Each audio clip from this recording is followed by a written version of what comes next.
Мија интервју со министерот за локална самоуправа Златко Перински. Прво би започнала со најактуелните прашања, тоа е Законот за локална самоуправа. Едно од новините кои што ги најавивте, тоа е дека со него ќе биде овозможено отповикување на градоначалници. Требаше да бидат консултирани експерти. Докаде е изработката на овој закон, како ќе оди отповикувањето на градоначалниците? Најнапред ви благодарам за можноста. Да, токму така дојдовме од просториите на владата, каде што го одржавме оној иницијален состанок помеѓу претседателот на владата, јас како ресорен министер, оние луѓе кои што се интегрирани во процесот од страна на Министерството за локална самоуправа и секако експертскиот тим, кој што ќе треба да ги во прва фаза увиди слабостите на постојното законско решение преку една детална анализа. Главна иницијација за измените на Законот за локална самоуправа произлезе од потребата на граѓаните, бидејќи без разлика ние што обавуваме функции во рамки на политиката, пред се сме и граѓани на ово општество и во секојдневната комуникација со нив се јави потребата да се разгледа можноста за отповик на градоначалник. Тоа е главната иницијација за отпочнување на овој процес. Како втор дел од момент кој што треба да го интервенира, мислиме дека треба да се интервенира во постојното законско решение е воведувањето на комунален надзор или народски кажано комунална полиција, заради тоа што сметаме дека во изминатите години локалните самоуправи итекако одвојуваа средства за инвестиции во дел на поставување на урбана опрема, која што, за жал, несовесни граѓани истата ја уништуваа, па потоа требаше да тендерираат за одржување, санација на истата и така натака и така натака. Сметам дека ако пристапиме системски кон овие, би рекол, измени на законот во позитивна насока, во подобрување на целината, мислам дека ќе го заокружиме законското решение на многу позитивен начин, затоа што мора да се потенцира дека Законот за локална самоуправа е стар повеќе од 2 декади, иако е на здрава основа поставен. Исто така тоа е битно да се напомене, затоа што е базиран на Европската повелба за локална самоуправа и сметаме дека со овие неколку интервенции од кои 2 споменав, нормално ќе се увидат и останати слабости од страна на експертскиот тим, сметаме дека постојното законско решение ќе го моделираме согласно модерните услови на живење. Во суштина, се извинам уште само ова, процесот денеска започна, ќе биде широк консултативен процес, ќе бидат вклучени сите засегнати страни, и граѓанскиот сектор, и градоначалници, и председатели на совети, невладини организации, затоа што сметаме дека само на тој начин, преку широк консензус, може да се смени едно законско решение кое што е системско решение и за кое што е потребно двотретинско мнозинство, вклучувајќи и Бадентер. Има ли идеја како ќе оди отповикувањето на градоначалниците? И ја спомнавте комуналната полиција, тоа е исто една новина која што треба да биде воведена, а за тоа се потребни и финансии и ресурси. Како е замислено да функционира? Па во суштина од повикот на градоначалникот, врз основа на примерите кои што на неколку средби ги неофицијално пред да започне процесот ги разговаравме со експертскиот тим, би требало да биде преку референдумско изјаснување на оние кои што истиот градоначалник го донеле на таа позиција на која што е. Мораме да бидеме многу внимателни и сите измени да ги интегрираме согласно уставот, за да немаме после тоа проблеми и аномалии во донесување на истото законско решение. Значи, навистина ќе се внимава на секој момент и затоа мислиме дека е најсоодветно оваа промена или оваа адаптација на законот да биде преку референдумско изјаснување на граѓаните од таа општина во која што треба да се јави оваа можност во иднина. Во делот на комуналниот надзор и комуналната полиција, вие знаете дека во моментот во Законот за комунални дејности комуналниот редар е опишан, но во суштина и во пракса ние не гледаме ништо. Свесни сме дека девијантните однесувања се присутни меѓу нас. За жал, тоа е вистината. Едноставно сакаме комуналната полиција да ја препознаеме во рамки на Законот за локална самоуправа, за да биде облигаторна за сите локални самоуправи, а потоа детално да се доопише во Законот за комунални дејности кој што веќе го споменав. Во суштина, ако мислиме дека со секоја измена во законот или во било кој закон се неопходни финансии за истата измена да се спроведе, јас тука би рекол дека со оваа измена ние на општините првично ќе им донесеме заштити во своите буџети заради тоа што во иднина би требало да се превенира, пред се да се превенира она девијантно однесување кое што сега се случува и за кое што општините после тоа трошат дополнителни средства од своите буџети за да ги санираат оние работи за кои што веќе се направени. Мислам дека ќе биде многу целисходно и за нас како општество, но и за градоначалниците и самите локални самоуправи ова да се интегрира во законот, затоа што едноставно треба да се погледаме во огледало и да кажеме дека ништо не сме различни од луѓето кои што живеат во Европа, кои што секојдневно ги кажуваме како примери, но тие таму се однесуваат заради тоа што системот им го дозволува или не им го дозволува тоа девијантно однесување. Нашата интенција е таа. Системот е добро постојан, со мали модификации, може и мајнсетот на нашите граѓани да се смени со тек на времето. Кога може да се очекува законот да биде доставен до владата и да почне неговата примена? Генерално тајмлајнот на активности треба да заврши некаде кон крајот на март, значи заклучно со крајот на март, затоа што главната цел е да законското решение биде усвоено од страна на собранието до распишување на локалните избори кои што сите знаеме дека не очекуваат следната година, значи тоа ни е отприлика некој тајмлајн на активности. Во меѓувреме треба сите оние средби, јавни дебати, форумски сесии и така натака да се случат и после тоа експертскиот тим да ни ги предложи предлог измените на Законот за локална самоуправа.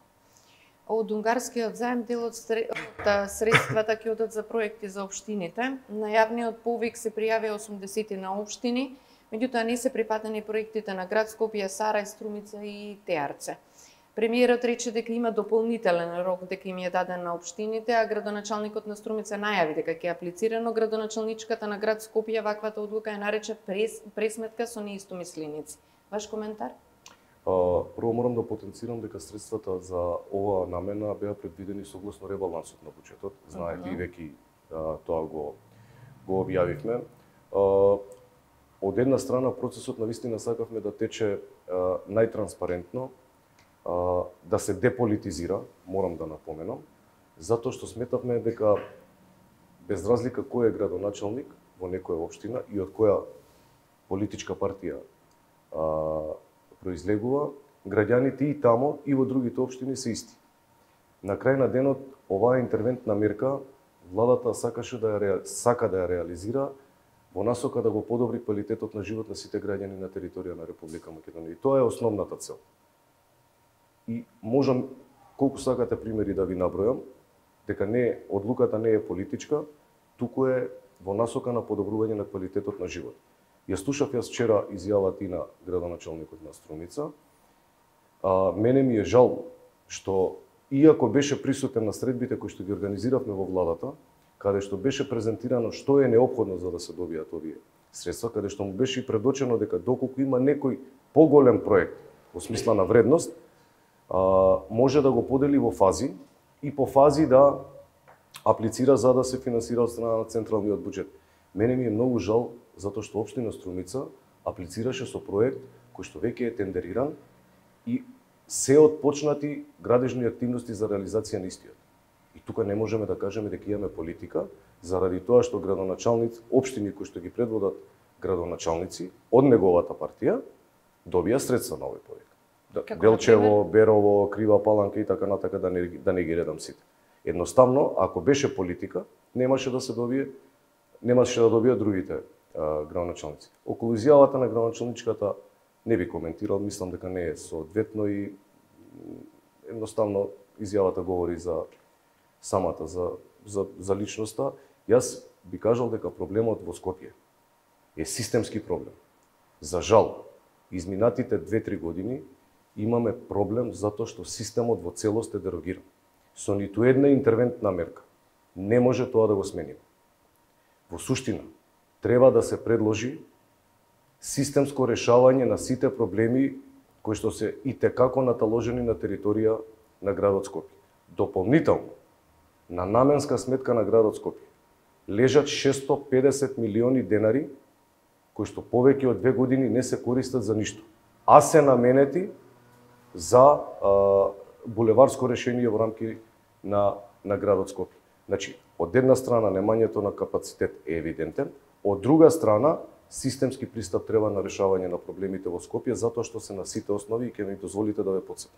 Имаме проблем со собирањето на сметот, имаме проблем со долгот на град Скопје, имаме проблем со долгот на јавните комунални предпријатија, имаме проблем со јавниот превоз и да не наредом набројувам понатака, бидејќи сите сме сведоци и дека зеленилото во Скопје веќе не можеме да го наречеме зеленило, затоа предлагаме системски пристап и системско решение за кое што за многу кратко време ќе го видите. Сте имале контакт со градоначалничката на град Скопје, средба некоја во врска со проектите и така натаму? Во врска со проектите не, на оние средби кои што ги правевме во рамки на планските региони не беше присутна, знаете дека беше присутна во рамки на владата на покана на премиерот.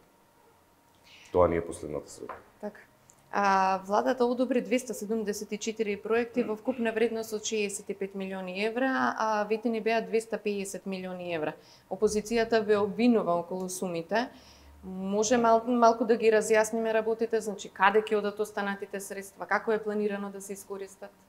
Значи првично за оваа година ние објавивме повик во висина од 100 милиони евра. Зашто? Заради тоа што владата ја преземавме на веќе истечена повеќе од пола година. А за следната година, како што и премиерот веќе најави, се предвидува нов повик во висина од 250 милиони евра или 15 милиарди денари. Исто така премиерот спомена, а веќе ќе се ефектуира таа одлука на следната владина седница, за повторно да покажеме дополнителна пристапност и капацитет, оној рок за доставување на она потребна документација која што треба да го заокружи вториот критериум. Нели знаете дека првиот беше пер капита, вториот беше критериум кој што се однесува на целосна пропратна документација.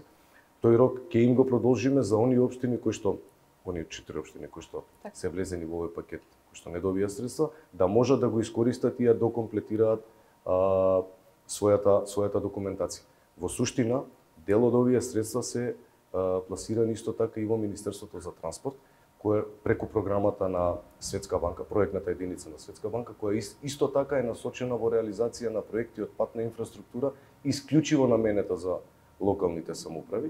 Како што знаете, и Министерството финансии исто така објавија еден податок кој што се однесува на 2,1 милиарда кои што се сместени во моментот во функции на држава во рамки на буџетот. Значи, флоскулата дека пари нема за реализација, во моментов мислам дека соодветно ја демаскирав, пари има.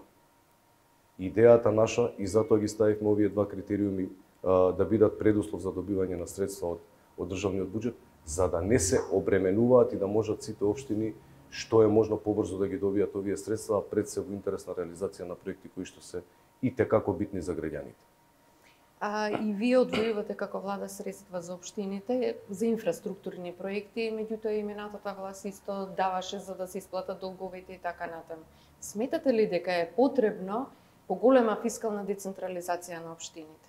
Сега ќе ми дозволите пред да одговорам на вашето прашање, да ја презентирам која е разликата од претходните средства кои што се наменуваа за локалните самоуправи и сега.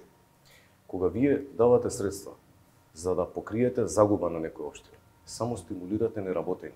И тоа се покажа изминатите години како еклатантен пример на погрешен пристапно решавање на проблемите, заради тоа што истите тие општини кои што добија средства да ги покријат загубите, сега пак се најголеми загубари. Што значи дека решението беше катастрофално. Мене ми е жал што морам вака да го соопштам, но едноставно беше катастрофално. Оваа влада рече секоја општина која што е спремна да имплементира веднаш ќе добие средства. Таа што не е спремна, парите нема да стојат на некои наменски сметки, туку ќе ги добијат оние кои што можат да имплементираат. Во делот на фискалната децентрализација, морам да потенцирам дека таа како процес никогаш не може да кажеме дека е во целост завршена. Делот на задолжувањето на општините го контролира Министерството за финансии и секако Државниот завод за ревизија во делот на соодветното трошење на средствата во рамките на буџетот. Можам да потенцирам дека од оваа година процентот на приходи за локалните самоуправи врз основа на приходот од додадена вредност и од персоналниот данок е зголемен и е сега на 6%. Дали е доволно? Тоа секогаш е прашање за дискусија, дебата, која што, како кажав и на почетокот на одговорот, едноставно не може да кажеме дека да, сега сме доволни, сме завршиле со процесот. Тоа е жива материја и така ќе продолжи и во иднина. Фискалната децентрализација во суштина се мери колку пари колку средства од бруто домашниот производ на државата се инвестираат во рамки на локалните самоуправи. Ние се движиме на некаде процентот 5%, чисто за споредба, земјите од Западен Балкан се на ниво од 5,6%, но европските земји се нешто повеќе од 10%. Значи, нашата тенденција е добра, морам да кажам, бидејќи вредностите од обкружувањето ни го потврдуваат тоа.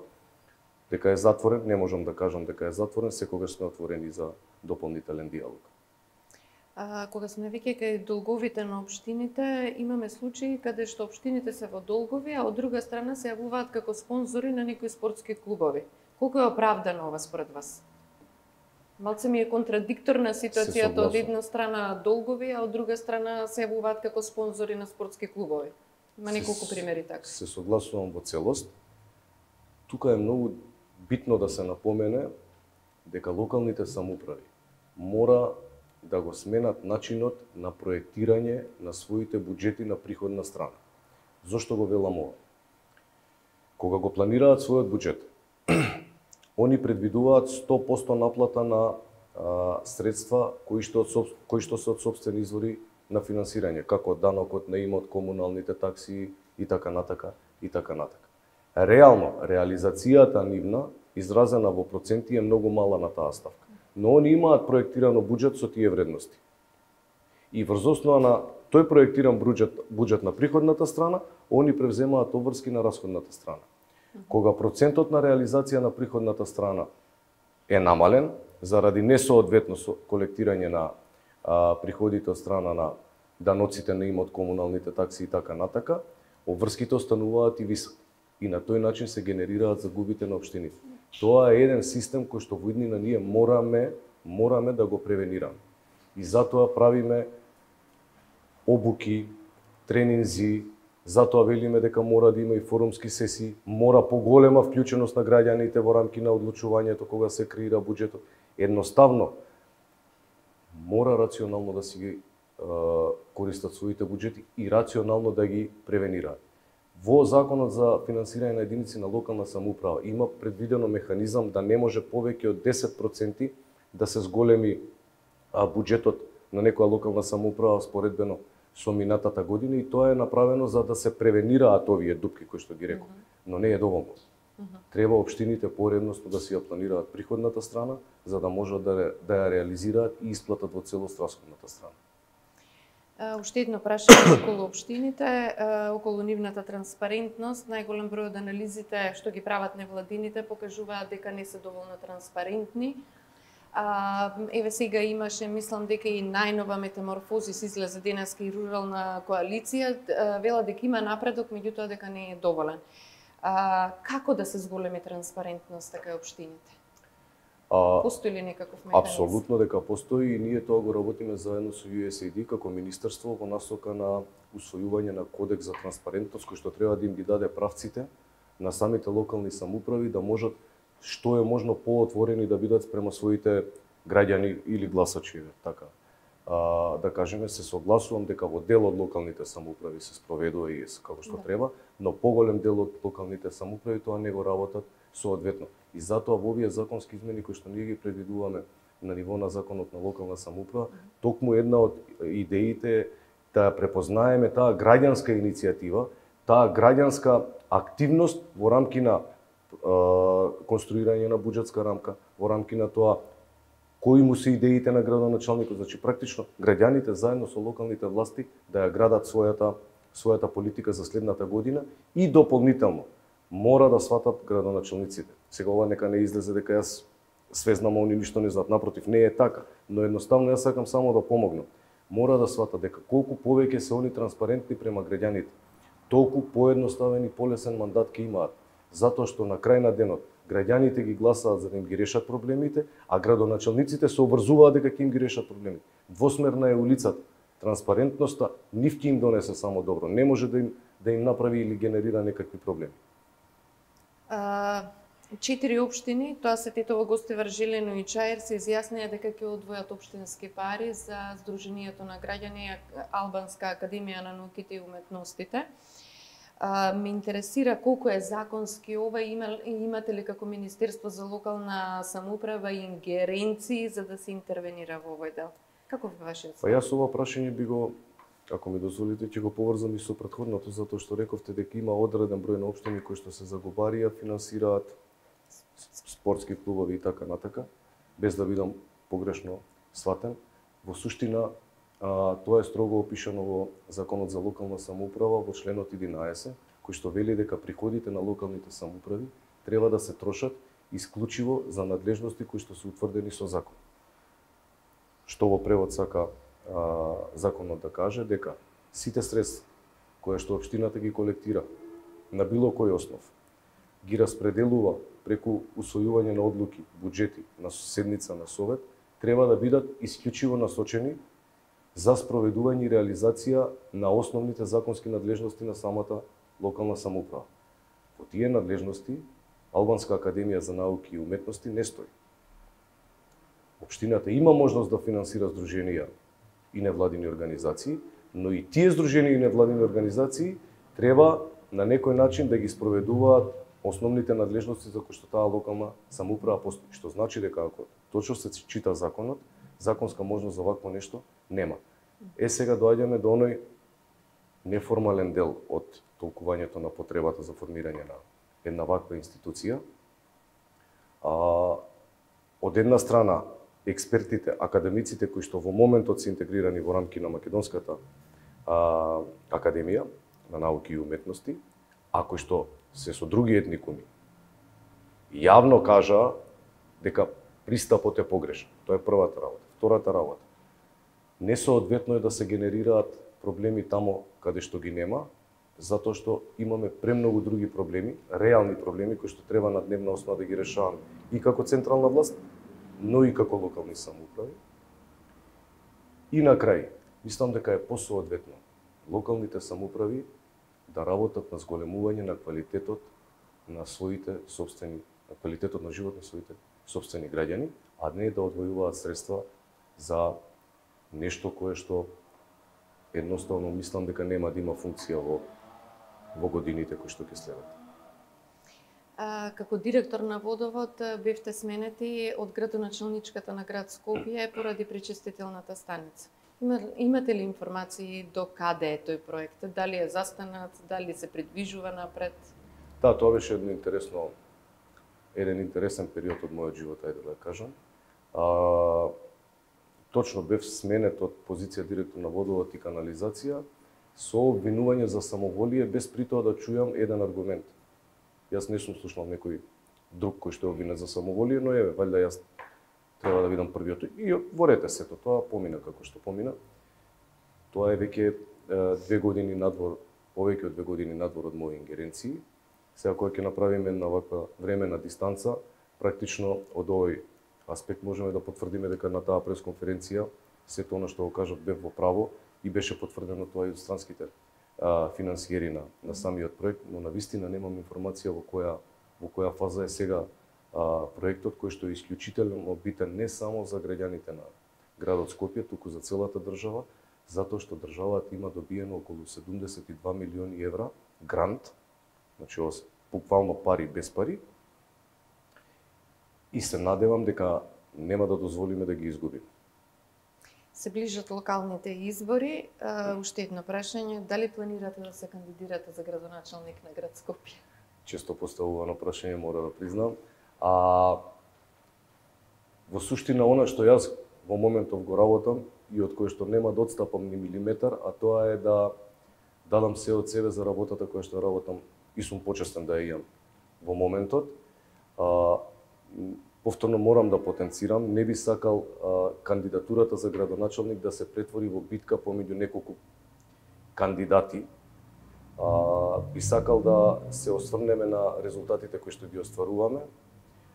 Никој нема право да го монополизира процесот, исто така неколку пати кажав, едноставно тој процес треба да биде отворен, транспарентен, да биде базиран на аналитика, граѓаните да кажат преку анкети кој е најсоодветен кандидат за градоначалничкото столче и доколку сум јас тој и доколку партијата во целост застане позади мене, да, со задоволство, но доколку партијата и анкетите кажат дека некој друг е посоодветен кандидат, верувајте ми дека од мене ќе има целосната поддршка.